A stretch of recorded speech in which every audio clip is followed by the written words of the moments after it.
अब धीरे धीरे कालिदास जी के मन में घमंड बढ़े चालू हो गई। कलन की लगत बा कि दुनिया में हमरा से बड़ी यार विद्वान ज्ञानी केहू है नहीं हो। बारे कालिदास जी, जब कालिदास जी को अहंकार हो जाता है, घमंड हो जाता है,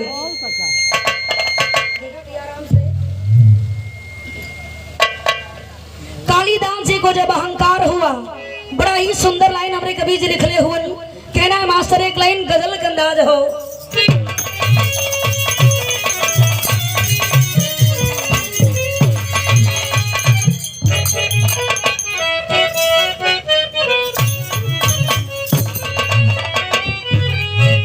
ई कोनो लड़की से कोनो लड़का बेचारा धोखा खैले हो, जा करके खूब बढ़िया से दारू और पी के कहीं लोटल बा, जा करके कुल दो चार के दोस्त कह दरन की करे यार तोरा के समझौली की लड़की के चक्कर में मत पड़, नहीं तो चुन्ना लगाई के निकल ले।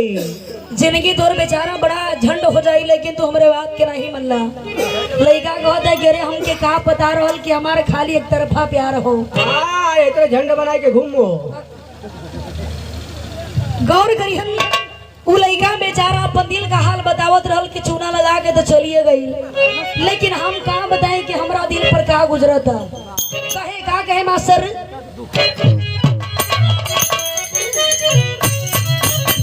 ये कहे अरे इतने करीब, अरे इतने करीब दगा दे गई।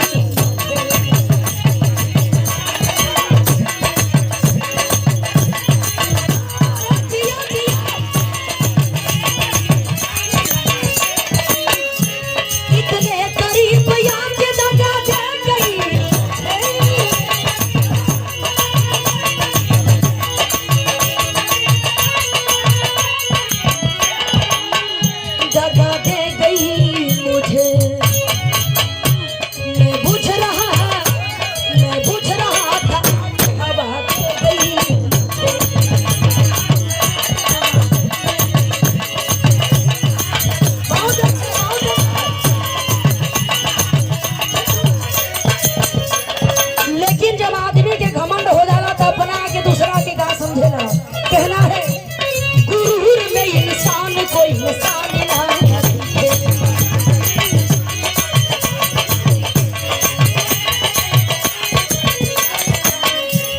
गुरूर में इंसान कोई इंसान ना है,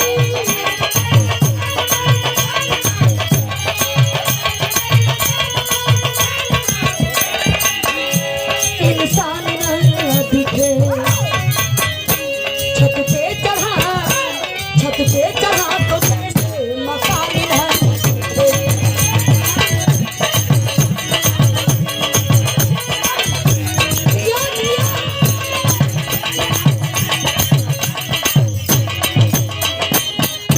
गौर करेंगे गुरूर में इंसान कोई निशान ना दिखे, छत पे चढ़ा तो जैसे मकान ना दिखे।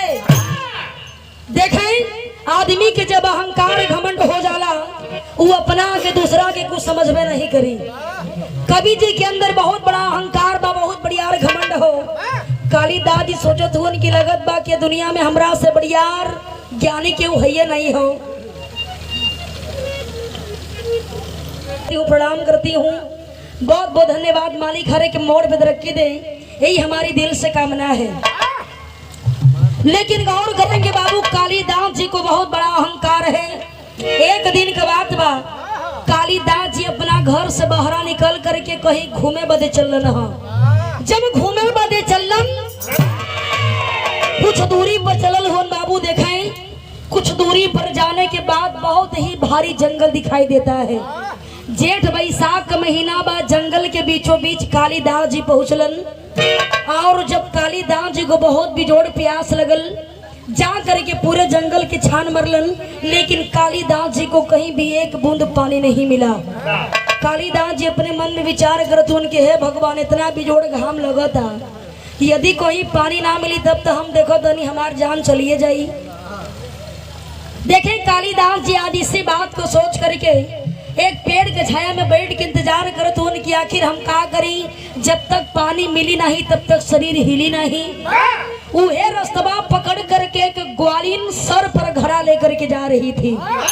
ग्वालिन को जब कालिदास जी देखला न जा करके कहते हैं कि ये लड़की, क्या तुम्हारे घड़ा में पानी है? यदि तुम्हारे घड़ा में पानी है तो जरा हमें पानी पिला दो। इतना बतिया देखें जब ग्वालिन सुन ले बा, सर पर से घड़ा उतार करके जमीन पर रख देहलस और जमीन पर रखला के बाद देखें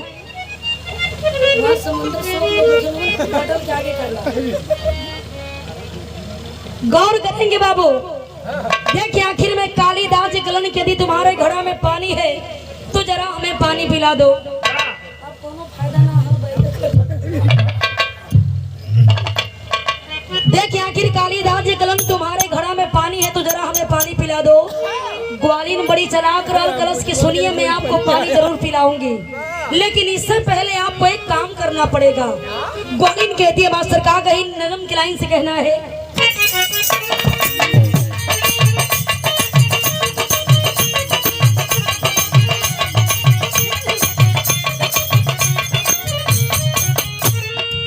कहे नारी बताना जरा अपना नाम सही, कहे नारी बताना जरा अपना नाम सही, कहे कली पति को मान लो पहचान यही।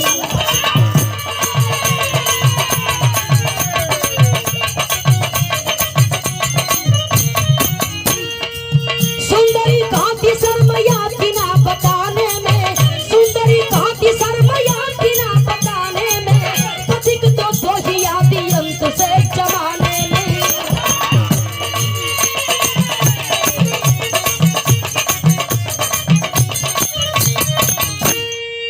गौर करेंगे बाबू, ग्वालिन कहती है कि मैं आपको पानी जरूर पिलाऊंगी, लेकिन इससे पहले आपको एक काम करना पड़ेगा।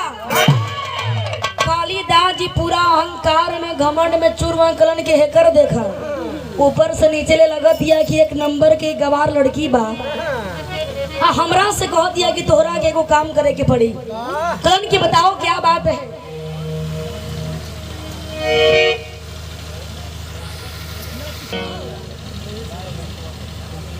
लेकिन गौर करेंगे बाबू, ग्वालिन कहे लागल कि हम तोहरा के पानी जरूर पिलाई, लेकिन सबसे पहले तोहरा के अपन नाम बतावे के पड़ी। तोहर का नाम बा, कहाँ से आइल बड़ा, कहाँ तोहरा के जाए के बा। आज इतना बतिया देखे बाबू, जब कालिदास जी सुलन कलन के हेकर देखा, हाई एक नंबर के गवार लड़की घर में रहे वाली लड़की हमरा से कह दिया कि तोहार नाम का बा। कालिदास जी अहंकार में चूर हैं और कहते हैं, क्या कहे मास्टर, एक लाइन कहना है,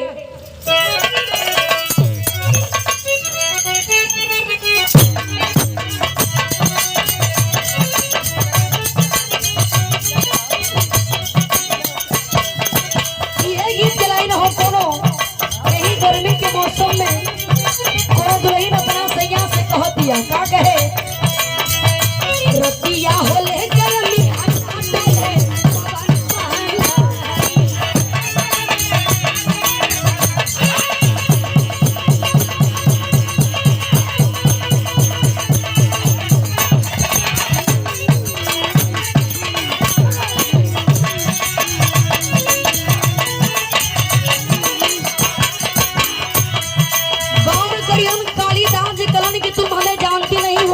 छोटा आदमी नहीं हूँ और जानती हो इसी जंगल की रहने वाली हो, तो हमें पथिक समझ करके पानी पिला दो। ग्वालिन जब इतना सुने बा कहे लागल कि पथिक माने जाने लागी का होला। कालिदास जी कलन की हम जाना चाहते कि पथिक माने रही होता है। ग्वालिन समझाती है कि इस दुनिया में पथिक केवल दो है। कौन कौन है कहना है, नारी कहे बेचारी सुन लाओ कर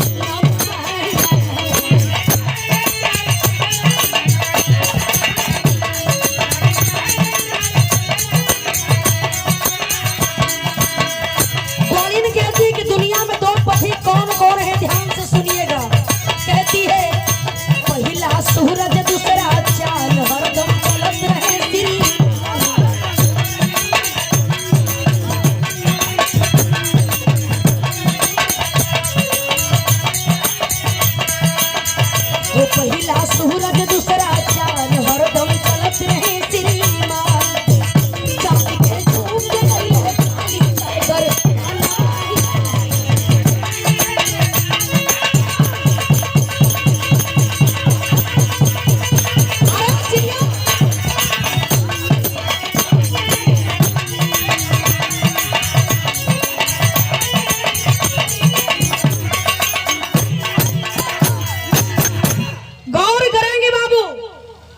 ग्वालिन के बात को सुन करके कालिदास जी अपन नाम ना बतावत हुन, घमंड में चूर हुन।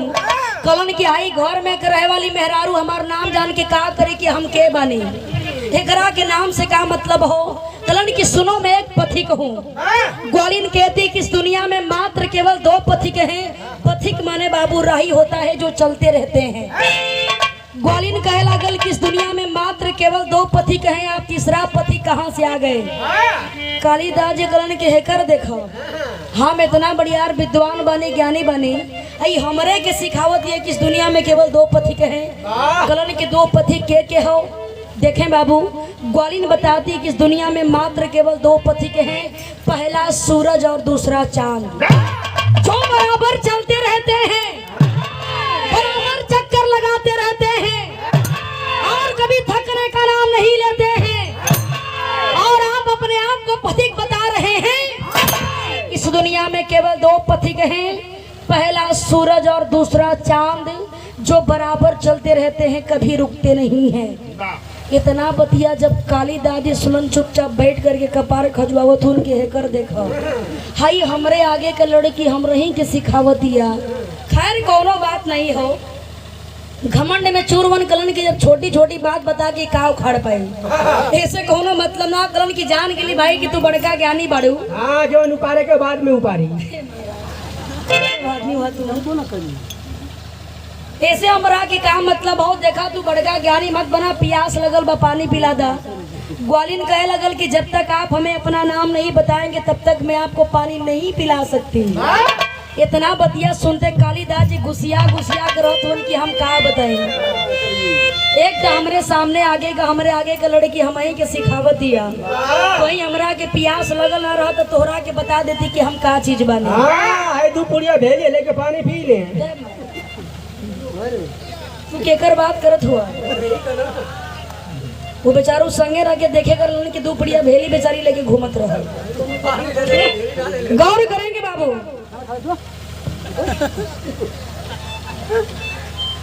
देखे बाबू, आखिर में इस बात को सुन करके कालिदास जी गुस्सियात हुअन।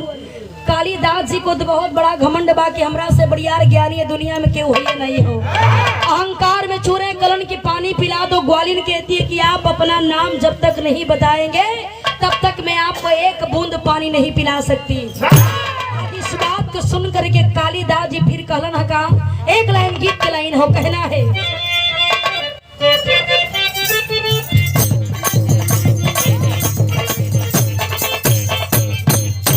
ये गीत की लाइन हो, कटनी के मौसम में कौन दुल्हन अपना सैया से बड़ी नाराज में कह दिया कि खाली जब काम पड़ेला दया के मीठ मीठ बोल के आ तोहार काम हो जाला तो चुपचाप निकलेला। तो के पता हो तार देला खाली लम्बे।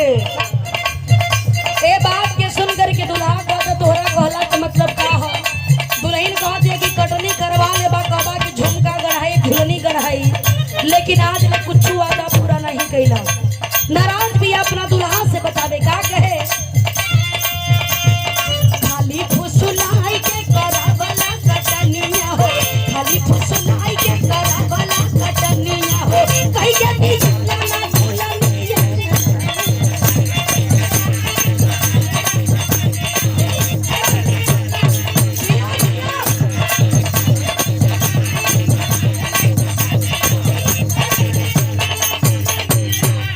एक बात और कहे, बहुत कही बात प्यार के न रहस पैबा, रात से जिया पे कल मुदर सुचेता।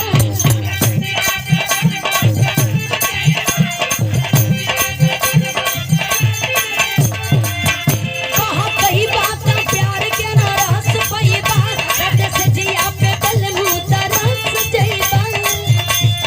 हमारा से चली ना तोहार मन मानिया हो, हमारा से चली ना तोहार मन मानिया हो, कहीं के भी झूलना झूलनिया।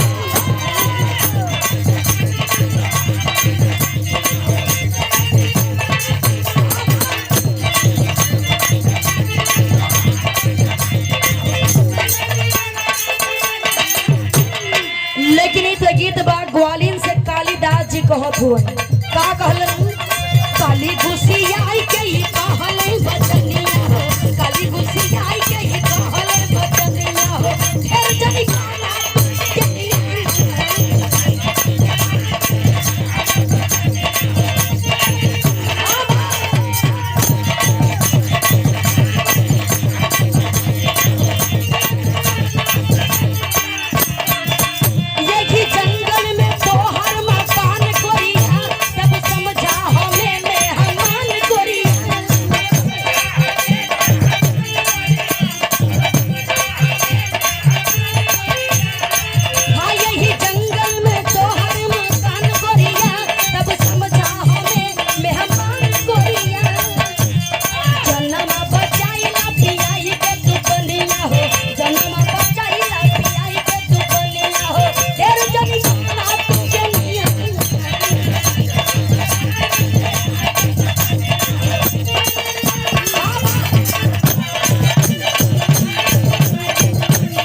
बना, प्यास लगल बा हमरा के पानी पिला दा। अहंकार में चूर वन उनके अपन नाम बताओ में लाज लगता। सोचत हुन कि कहीं नाम बता दे कि हमार नाम कालिदास थी, मेहरारू के जात का समझ पाई कि कालिदास के बड़े। देखें आज इस बात को सोच करके कालिदास जी करण की सुनो, हमारा नाम जानना चाहती हो ना, इसी जंगल की रहने वाली हो तो हमें अपना मेहमान समझ करके पानी पिला दो।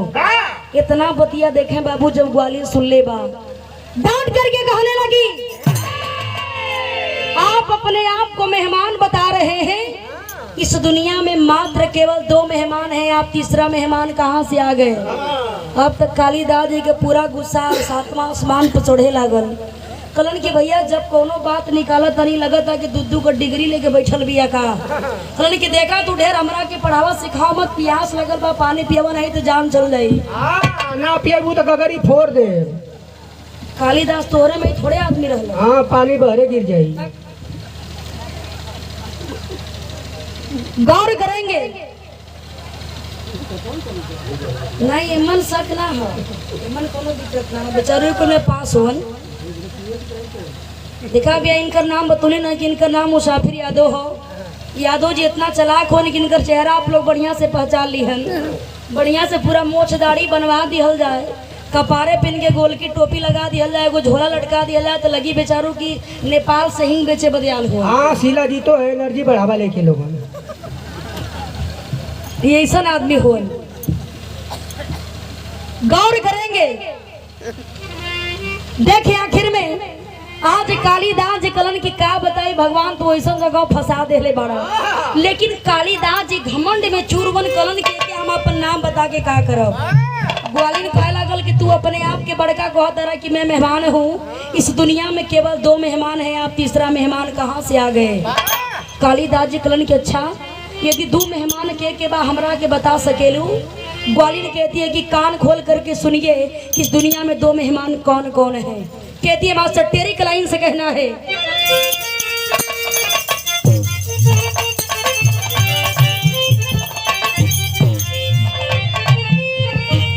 अरे मेहमान माधुई ये जाने दुनिया, अरे मेहमान माधुई ये जाने दुनिया कि पहला धम दूसरा यो बदलाई जरिया। अरे हाँ जरिया, अरे हाँ जरिया।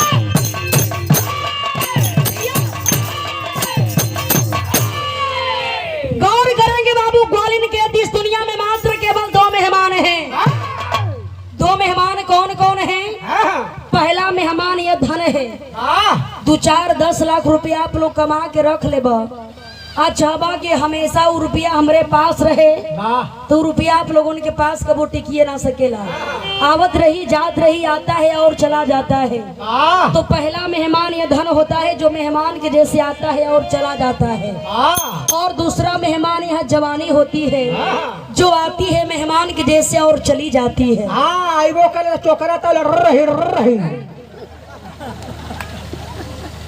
अच्छा तो क्या हम कहा बताइए, का करो भैया, उम्र 55 के लेकिन मन बचपन किन करो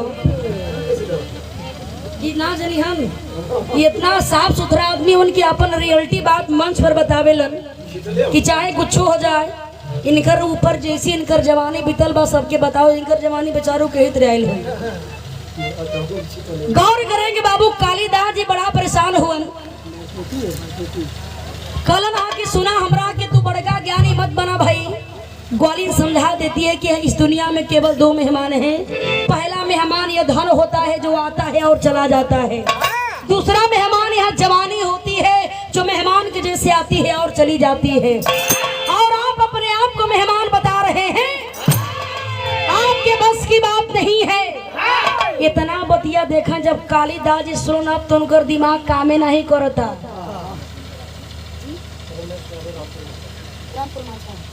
परम आदरणीय परम सम्मान गौर करिहन बाबू, देखे आखिर में कालिदास जी सुन करके अपने मन में विचार करत हुन कि ये औरत तो बड़ा पहुंचल फकीर लगतिया। जब एकरा कितना छोट छोट बात का मतलब याद बा तो इहो एकरा के पता होई कि कालिदास जी के हुन। एकरा के पता होई कि कालिदास जी के हुन कहीं अपन नाम बता देली, यदि पता चल गई कि हमारे नाम कालिदास हो तब तो बड़ा आफत हो जाई। ये इतना चलाक लड़की भी है कि पता चले कि 2-4 गाड़ी देबो करी, कही कि तू बड़का ज्ञानी बनो तारा, तू कालिदास हुआ, तोरा के छोटी छोटी बात यादें नहीं हो। आप तो कालिदास जरूर विचार करत हो कि नाम बताई तबो फंस जाई, और नाम ना बताओ तनी तो हमरा के पानी नहीं मिली। कलन कि कहाँ फसौला भगवान, आखिर हम का करी। गौर करेंगे बाबू, देखें आखिर में आज कालिदास जी अपने मन में विचार करत हो। कलन के देखा भाई जान चल जी पानी के पिया दा। ग्वालिन कहती कि एक बात ध्यान से सुन लीजिए, जबले नाम बतेबा नहीं तब तक पानी तोहरा के हम पियाईब नहीं। हाँ ना पिएबू तो चटाई दा। मैंने चटले से खाली का हो जाई, चट के कीड़ा भी छिजी गई ने। ये बहुत एक्सपीरियंस वाला आदमी हो, का बतावल जाए। गौर करेंगे ना, ये कुल में दिमाग बहुत तेज सबकर कामों करेला। देखिए आखिर में कालिदास ही सोचत होन कि कहीं नाम बता दिलीन कि हमारी कालिदास बाड़ी तबो फंस जाई। ये ग्वालिन बहुत तेज तर्राक बिया, कहे लगी कि तू बड़का ज्ञानी, बड़ा छोट छोट बात यादें नहीं खे। आप देखे कालिदास जी फिर आप पर दिमाग लगाओ तो कलन के देखी एकरा पास कितना ज्ञान हो। कालिदास जी फिर अपने नाम को नहीं बताते हैं और करते हैं क्या,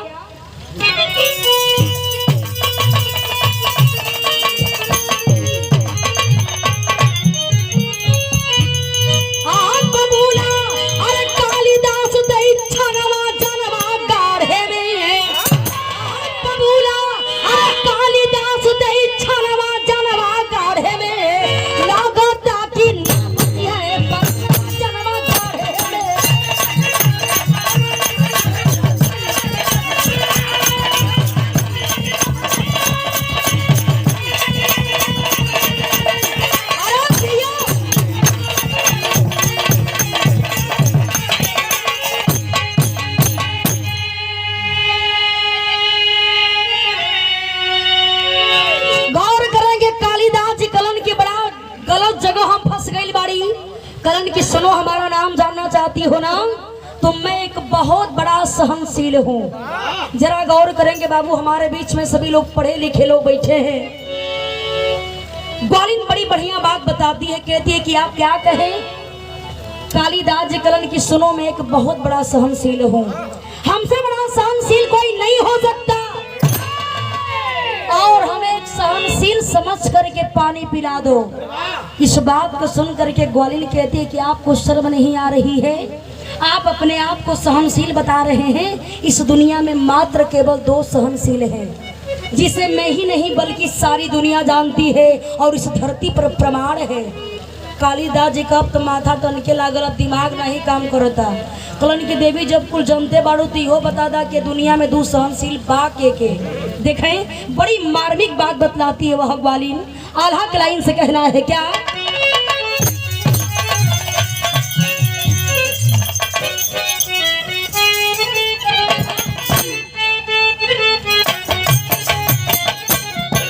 अरे लागली बतावे ग्वालिन सहनशीलता के भई,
दुनिया में मात्र केवल 2 सहनशील हैं और जानना चाहेंगे कि 2 सहनशील कौन कौन हैं। पहला सहनशील ये धरती माँ है, जो अपने सर पर बड़े से बड़े पाप करने वाले पुण्य करने वाले दोनों को लेकर के झेलने का काम करती हैं, सहन करने का काम करती हैं। आपके बस की बात नहीं है। 2 मिनट से प्यास लगल बा तो पानी पानी डिड़िया तारा आ कहत रहा कि मैं बहुत बड़ा सहनशील हूँ। यदि सहनशील बड़ा तो कहा ना पीएसए के सहन कर लेता रहा, काहे कहा तरह कि पानी पियावा। आपके बस की बात नहीं है। पहला सहनशील ये धरती माँ है, जो अपने सर पर बड़े से बड़े पापियों को लेकर के सहन करने का काम करती हैं, झेलने का काम करती हैं और पुण्य करने वाले दोनों को लेकर के सहन करने का काम करती हैं। आप धरती माँ से बड़े सहनशील नहीं हो सकते। इस धरती पर पाप की संख्या ज्यादा बा, पुण्य की संख्या कम बा, दोनों को लेकर के धरती माँ सहन करने का काम करती हैं, जो आपके बस के बाहर की बात है। कहती है कि पहला सहनशील तो धरती माँ है और दूसरा सहनशील यह पेड़ होता है। जरा आप सभी लोग विचार करेंगे, इंसान पेड़ पर कितना ही पत्थर मारता है बाबू, लेकिन पेड़ हमेशा इंसान को फल खाने को देता है, छाया देने का काम करता है और इसी पेड़ से हमें ऑक्सीजन भी मिलता है। यदि ऑक्सीजन नहीं मिली तो केहू भी प्राणी ये धरती पर जिंदा ना रह सकेला। क्या आप इस पेड़ से भी बड़े सहनशील हैं? आपके बस की बात नहीं है। इंसान पेड़ पर कितना हो पत्थर मारता है, यह पेड़ इंसान को फल खाने को देता है, ऑक्सीजन देने का काम करता है, छाया देने का काम करता है।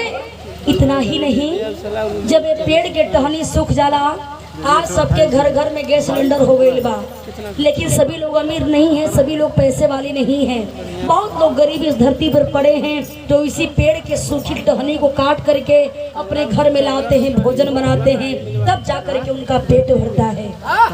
आपके बस की बात नहीं है, पेड़ से बड़ा सहनशील आप नहीं हो सकते। कितना ही ना, जब इस शरीर को छोड़ करके प्राण निकल जाता है बाबू, इस शरीर को, हमारे शरीर को स्मशान घाट पर ले जा करके यह पेड़ के लकड़ी के ला करके उसी पेड़ के लकड़ी के चिता सजावल जाला और यही लकड़ी पर जब हमारा शरीर जलाया जाता है, तब जाकर के हमारा और आपके शरीर का तरनतार होता है। क्या आप इस पेड़ से भी बड़े सहनशील हैं? आपके बस की बात नहीं है। इतना बतिया देखें बाबू, जब कालीदास जी सुनन कपारे पर हाथ रख करके फिर वही पेड़ के छाया में बैठ गए, करण करे बाप रे बाप, आखिर हम एक कैसन लड़की से आज हमारा पाला पड़ चुकल हो, कैसा लड़की से हमारा पाला पड़ चुकल। हम ऐसा जगह में झुरा गई बाड़ी कि हमरे समझ में नहीं आवता कि आखिर हम का करी।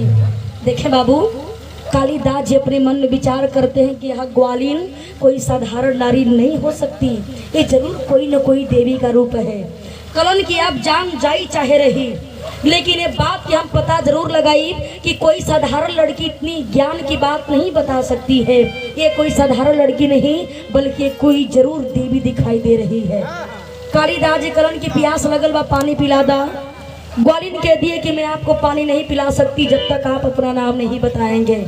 देखें बाबू, अब कालीदास जी के अहंकार, मन में जो घमंड रहल, वो चूर होके चालू हो गई कि हम तो अपने आप के बड़का विद्वान बनत रही, बड़का ज्ञानी बनत रही, लेकिन आज इस औरत के आगे आज हमारा सारा ज्ञान फीका पड़ गया। ये औरत तो बहुत बड़ी ज्ञानवान है, ये औरत कोई साधारण नारी नहीं हो सकती। ए बाबू, वहीं से देखे कालीदास जी का अहंकार चूर हुआ। अब कालीदास जी कलन की जान जाई चाह रही, लेकिन ये बात के पता लगा करके रात की ग्वालिन के बे कालीदास जी फिर अपन नाम ना बतौलन। कलन का मास्टर कहना है,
कि सुना हमार नाम जानल चाहत रू ना पानी पिएबू तो हम बहुत बड़का हठी बाड़ी आ इतना बड़ियार हठी बाड़ी कि जवन हट कर लेला ओकरा के कैले बिना हम मानिए ना सकीला। बहुत शरारती बाड़ी।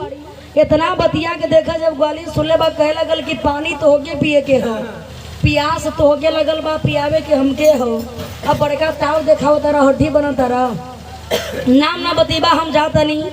इस बात को सुन करके कालिदास जी कहते हैं क्या आपको इस बारे में नहीं पता है कि इस दुनिया में कोई दो हड्डी भी हैं। इसी बात को सुन करके ग्वालिन वहीं पर रुक जाती है। कहती है कि बात बिल्कुल आप मार्मिक बताए हैं। आप जानना चाहते हैं कि इस दुनिया में दो हड्डी कौन है? कान खोल करके सुन लीजिए जिसे सारी दुनिया जानती है। इस दुनिया में मात्र केवल दो हड्डी हैं, आप तीसरा हड्डी नहीं हो सकते। पहला हड्डी यह नाखून होता है बाबू। नाखून के आज आप लोग कटबा कल देखबा तो धीरे धीरे बढ़े चालू हो जाएगी। नाखून को काटते रहेंगे नाखून बढ़ता रहेगा, काटते रहेंगे बढ़ता रहेगा। ग्वालिन कहे लगलिन कि का ये नाखून से भी तू बड़का हड्डी बढ़ा, थोड़े बस के बात नहीं हो। और दूसरा हड्डी यह बाल होता है। बाल के कितनों कैचत रहबा, छिलत रहबा, कैचत रहबा, छिलत रहबा, चाहे कहीं के बार हो।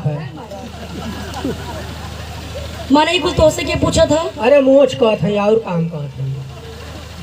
माने कुछ तो के बतावल ढेर जरूरी है। देखे बाबू कभी कभी बात सही भी कह देलन। यदि आप लोग आज बाल के छिलबा कर देबा तनी मनी कुछ न कुछ उमर जामे चालू हो जाला। हाँ पुट्टी फेंक दे। नहीं इसमें दाढ़ी बनवा के आलू थोड़ा सा कल का।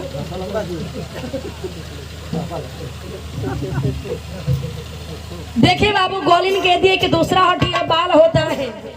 बाल के काटत रहबा चाहे छिलत रहबा बाल बढ़त रही और बाल को काटते रहेंगे छीलते रहेंगे बाल बढ़ता रहेगा। क्या आप इस बाल से भी बड़े हड्डी हैं? आपके बस की बात नहीं है। इस दुनिया में केवल दो हड्डी हैं, पहला हड्डी है नाखून और दूसरा हड्डी है बाल। दोनों को काटते रहेंगे दोनों बढ़ता रहेगा।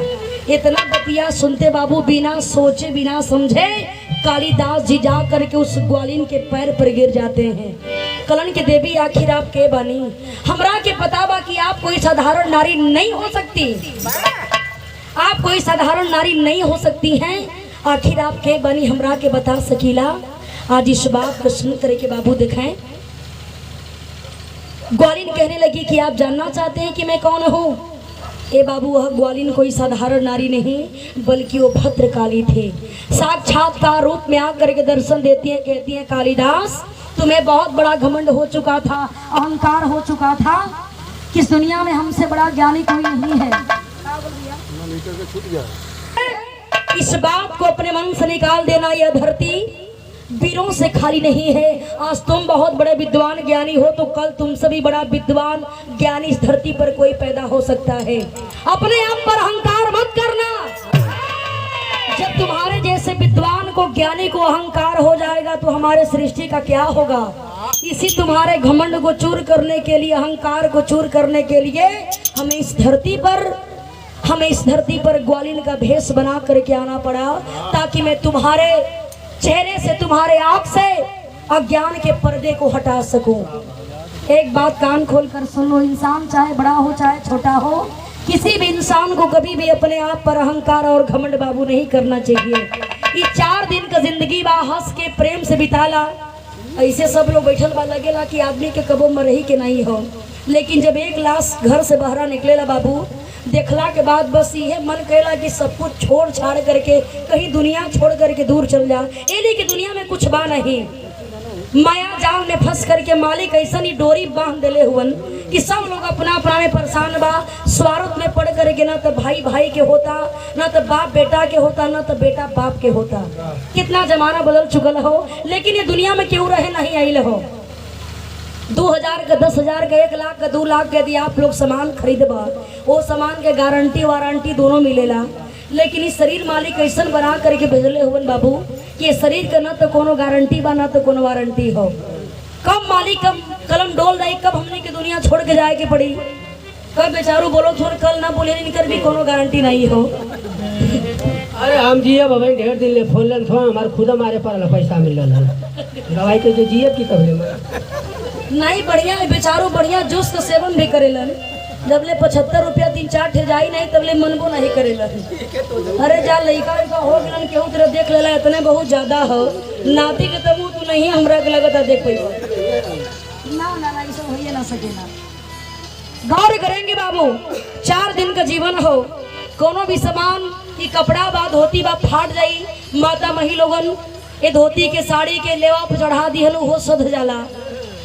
यदि प्लास्टिक के चप्पल बा जूता बा ओकरा के आप लोग बेच देबा लड़का कुल सोन पापड़ी खरीद के खा जियन वो सध जाई। पहले जमाना में नमक हो ऐसे मिल रहा। सही बात हो लेकिन इस शरीर ऐसा बा कि जहाँ ये शरीर से प्राण निकलल लोग 4 तल्ला पाई पाई जोड़ करके आप लोग महल बनेले रहबा ओकरा से भी निकाल के लोग बहरा कर दिहन एको घंटा दुआरे पर देखल पसंद ना करीहन। ये शरीर कोनो काम में ना आ सकेला इसीलिए हर कार्य को करते हुए मात्र केवल 2 मिनट का समय निकाल करके बाबू वैसे भी ये कलयुग में इतना काफी पाप बढ़ रहा बा कि लोग का बतावे मात्र 2 मिनट का समय निकाल करके यदि आप लोग उस पिता परमेश्वर को उस भगवान को याद कर लेंगे जीवन की नैया बहुत से पार हो जाएगी। यही सच्चाई है दुनिया में जो पैदा हुआ उसे आज नहीं तो कल दुनिया छोड़ करके जाना है।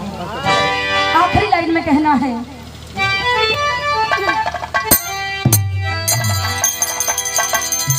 हेलो गुरु बिहारी गुरु रमन श्यामा भय स्वर्ग के वासे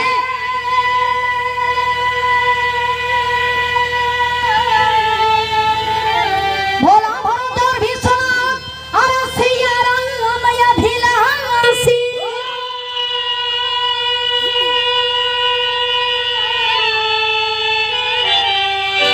मेहमनवा दुइया जाने दुनिया मेहमनवा दुइया जाने दुनिया अनुसिका सिया राम के गावे हरदम जगवा मेहमनवा दुइया जाने दुनिया।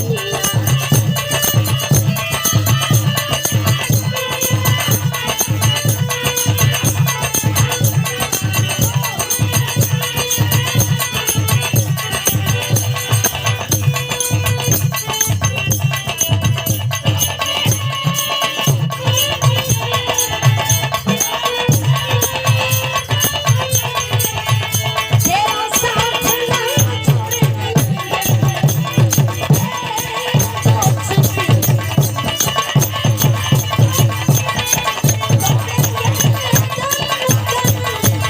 साथ ना छोड़े।